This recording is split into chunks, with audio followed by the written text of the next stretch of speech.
আসসালামু আলাইকুম। একটা বিয়ের বাড়িতে রান্না করতে গেছিলাম। সকালবেলা খিচুড়ি রান্না করছি, দেখেন কি কালারফুল। এটা হলো খিচুড়ি, মানে সকালকার নাস্তা। এটা নাস্তা খাওয়ার পরে রান্না বাড়ি শুরু হবে ইনশাল্লাহ। আমি ছোটখাটো মানুষ একটা, এখানে রান্না হবে আজ 200 জন লোকের বিয়ের বাড়ির রান্না। এটা খিচুড়ি, এটা বেশি কিছু না, এটা হালকা পাতলা শুধু নাস্তার জন্য। খিচুড়ি রান্না করার পর সবাই মিলে খাবে, মানে সকালের নাস্তা। এই যে খিচুড়ি এখন তুলতেছে আলাদা।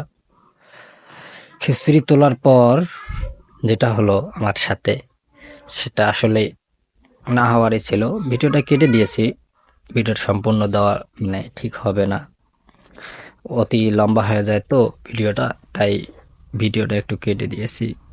সবাই দোয়া করবেন আমি যেন ছোট থেকে আরো বড় হতে পারি এবং আরো রান্নাগুলো ভালো করতে পারি। এই যে এটা হলো ছোলার ডাল, মানে বুটের ডাল, আমাদের গ্রাম্য ভাষা হলো বুটের ডাল রান্না করা হইতেছে। এটা গরুর মাংস রান্না করলাম।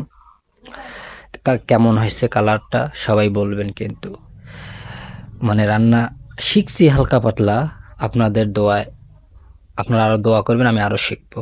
এখন পোলাও রান্না করব। এই যে রান্না করা হয়ে গেল পোলাওটা, দেখেন পোলাওটা কত সুন্দর, মানে ঝরঝরা এবং মানে একদম গোটালে আছে, মানে কোনো কিছু সমস্যা হয়নি অবশ্য, ইনশাল্লাহ। তারপর এটা বিয়ের বাড়ি রান্না, খাওয়া দাওয়া। এখন ফিন্নি দেখাবো আপনাদেরকে। এই যে ফিন্নি, এটা হলো ফিন্নি। এখানে অনেক কিছু আছে, প্রায় 1 মণ দুধ। দেখেন শুধু 1 গামলা ফিন্নি হবে, আর কিছু হবে না। ধন্যবাদ।